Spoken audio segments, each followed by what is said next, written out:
बिहार के सुपौल वीरपुर निवासी अजीत चौधरी ने विगत 5 माह से 25 राज्यों की साइकिल पर यात्रा संपूर्ण की। भारत दर्शन वह 12 ज्योतिर्लिंग तथा 4 धाम की यात्रा पर निकले। 5 माह के अंतराल में 7,850 किलोमीटर व 13 राज्यों की यात्रा करते हुए 7 ज्योतिर्लिंग के दर्शन किए। इसके पश्चात आज उज्जैन महाकालेश्वर ज्योतिर्लिंग के दर्शन के लिए उज्जैन भी पहुंचे। अजीत चौधरी ने बताया कि वे फास्ट फूड रेस्टोरेंट के संचालक है तथा उनके पिता दूध का व्यवसाय करते हैं। उन्हें धार्मिक यात्रा का ख्याल उस समय आया जब उन्होंने अपने माता पिता और नाना नानी को 3 धाम की यात्रा करवाई। इस दौरान वे शिव जी से इतने प्रभावित हुए कि इन्होंने 12 ज्योतिर्लिंग की यात्रा करने का फैसला किया। उन्होंने 9 जनवरी को एक साइकिल खरीदी और 19 फरवरी को अपनी यात्रा प्रारंभ की। इन्होंने बताया कि इस यात्रा के दौरान कई एनजीओ द्वारा इनकी मदद की गई। वहीं इस यात्रा के दौरान इन्होंने कई अनुभव किए, जिसमें स्वच्छ भारत सर्वेक्षण परिदृश्य इंदौर में देखने को मिला। साइकिल से यात्रा करने का इनका उद्देश्य पर्यावरण के प्रति लोगों को जागरूक करना तथा साइकिल चलाने के लिए भी लोगों को प्रेरित करना था। ये बताइए, आप 12 ज्योतिर्लिंग और 4 धाम और बिहार से 25 राज्यों के लिए निकले हैं, तो क्या इसका विषय है पूरा? जी नमस्कार, मेरा नाम अजीत चौधरी है और मैं बिहार के सुपौल ज़िले के वीरपुर अनुमंडल का निवासी हूँ। और मैं अपने साइकिल से 19 जनवरी 2023 यानी अपने इसी साल अपने साइकिल से पूरे संपूर्ण भारत के साथ साथ 12 ज्योतिर्लिंग और 4 धाम की यात्रा पर निकला था। और अभी तक मैंने बिहार से निकलकर झारखंड होते हुए नीचे कन्याकुमारी तक गया, कोस्टल एरिया से होता हुआ, और फिर गोवा महाराष्ट्र से अभी मैं मध्य प्रदेश में आया हूँ।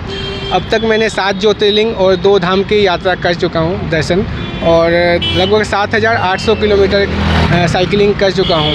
और इसका मेन उद्देश्य था, एक तो मुझे ट्रैवलिंग का शौक़ था, दूसरा एक ही बार मुझे निकलना था।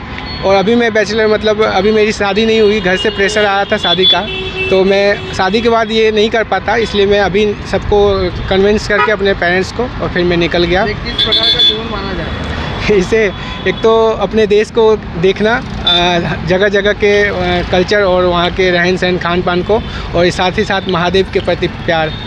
आप जितने राज्य में गए, आपने क्या क्या चीज़ प्राप्त किया? मुझे एक तो मैं अभी तक 13 राज्य में होता हुआ, ये मैं 14वां राज्य मध्य प्रदेश है, और हर राज्य में अपना अलग अलग एक माहौल था, एक प्यार और लोगों का जो स्नेह सम्मान हर राज्य में मिला मुझे। और अभी मैं पिछले 1 महीने से लगभग महाराष्ट्र में था, महाराष्ट्र में भी बहुत सारा प्यार और सम्मान मिला। उसके बाद मैं जब मध्य प्रदेश में हूँ, मध्य प्रदेश में मैं पिछले 3 दिन से इंदौर में रुका था, और इंदौर की जो इतने सालों से मैं जो सुनता आया था साफ़ सफाई के बारे में, नीट एंड क्लीन के बारे में, वो सभी देखने को मिला। सच में इंदौर वासियों का भी सहयोग है। जब तक लोग जागरूक नहीं होंगे तब तक ये सरकारें कितनी भी कोशिश कर ले तो वो काम पूरा नहीं होता है। जी, साइकिल ही आपने क्यों चुनी? साइकिल मैंने इसलिए चुना क्योंकि एक तो मेरा बजट कम था, मेरे पास उतने पैसे नहीं थे, और साथ ही इससे क्या है कि आप फिट भी रहते हैं। इससे मैं लोगों को भी मैसेज एक दे सकता हूँ कि पॉल्यूशन कम हो सकता है इससे।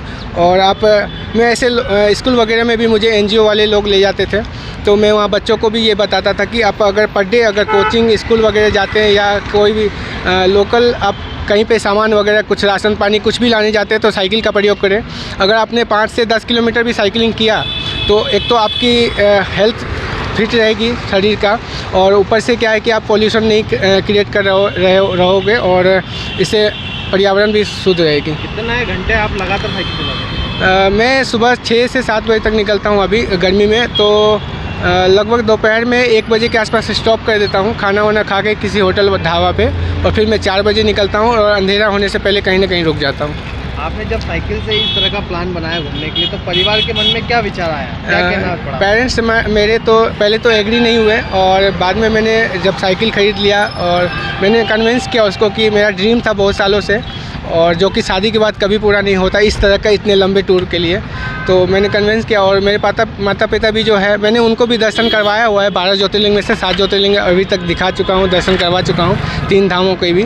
तो इसलिए वो लोग एग्री हो गए, और मैं खुद एक थोड़ा संस्कारी बच्चा हूँ, तो इसलिए उन लोगों ने थोड़ा है। क्या नाम है आपका और कौन सी कक्षा में आप? मेरा नाम अजीत चौधरी है और मेरी पढ़ाई पूरी हो गई है। मैं ग्रेजुएशन कर चुका हूँ हिस्ट्री ऑनर्स से। 2016 में मेरा ग्रेजुएशन ख़त्म हो गया था, और अभी मैं फ़ास्ट फूड रेस्टोरेंट चलाता हूँ घर पे, जो कि अभी मेरा भाई देख रहा है। कहाँ पे रहते हो और आपके पिताजी क्या करते हैं? मैं बीरपुर सुपौल डिस्ट्रिक्ट में आता है बिहार में, और जो कि नेपाल बॉर्डर के पास है, और मेरे पिताजी एक छोटे से दूध का डेयरी चलाते हैं। खबरें तो देश से बहुत आती हैं, लेकिन कुछ खबरें दिन भर की सुर्खियां बन जाती हैं। दिन की हर सुर्खी का निकलेगा निचोड़। हर खबर को पेश करेंगे बिना तोड़ मरोड़। NTV टाइम, जनता की बात जनता के साथ।